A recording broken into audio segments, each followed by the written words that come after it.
Approchez, mes enfants, et laissez-moi vous conter une histoire. Une histoire vieille comme le monde, transmise de génération en génération.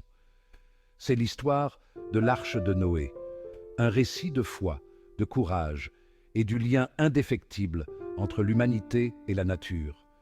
À cette époque, les gens s'étaient écartés du bien, leur cœur rempli d'avidité et de méchanceté. Le Créateur, voyant les ténèbres dans le cœur des hommes, décida de purifier le monde et de donner à l'humanité une chance de repartir à zéro.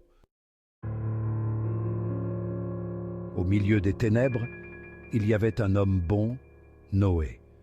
Noé était une âme juste, une lueur d'espoir dans un monde dévoré par les ombres. Un jour, Dieu parla à Noé, sa voix résonnant comme le tonnerre et pourtant douce comme une brise d'été. Il annonça à Noé son intention d'envoyer un grand déluge pour laver le monde de sa méchanceté et le rendre à nouveau pur. Dieu ordonna à Noé de construire une arche immense, un vaisseau si grand qu'il pourrait abriter 2 exemplaires de chaque créature vivante sur terre. Noé, homme à la foi inébranlable, jura de remplir ce devoir sacré. C'est ainsi que Noé entreprit sa tâche.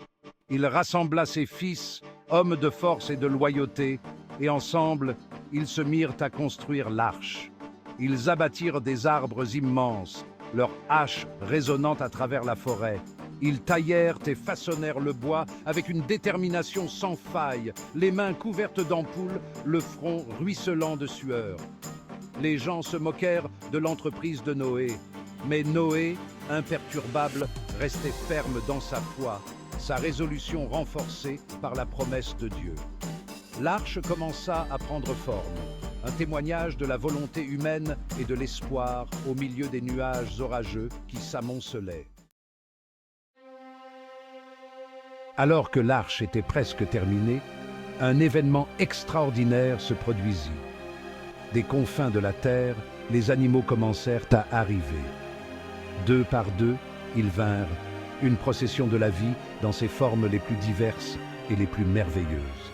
Des lions majestueux marchaient aux côtés d'agneaux dociles. Des serpents glissaient à côté d'aigles majestueux.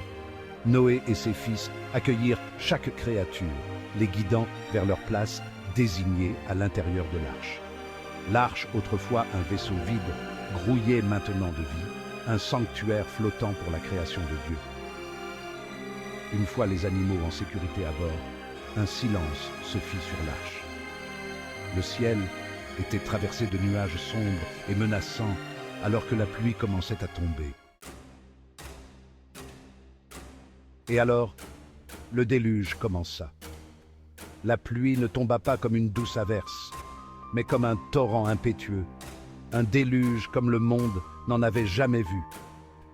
Les rivières sortirent de leur lit, les vallées se transformèrent en mers déchaînées et le monde disparut sous les flots. À l'intérieur de l'arche, Noé et sa famille, ainsi que toutes les créatures, ne pouvaient qu'écouter la fureur de la tempête.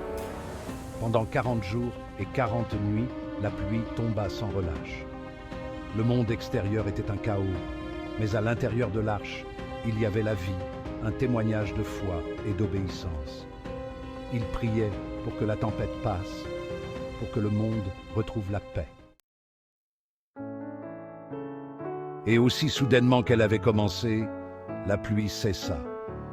Les nuages se dissipèrent, révélant un ciel d'un bleu éclatant, une toile immaculée s'étendant à l'horizon. Les eaux du déluge se retirèrent, révélant un paysage à jamais transformé. Alors que l'arche s'immobilisait enfin sur les pentes du mont Ararat, un sentiment d'espoir et de gratitude emplit le cœur de Noé et de sa famille. Noé lâcha une colombe qui revint avec un rameau d'olivier dans le bec, symbole de paix et de renouveau. Dieu avait tenu sa promesse et le monde avait eu une seconde chance. Alors que Noé et sa famille posèrent le pied sur la terre imbibée d'eau, ils savaient qu'ils étaient les témoins de l'aube d'une ère nouvelle.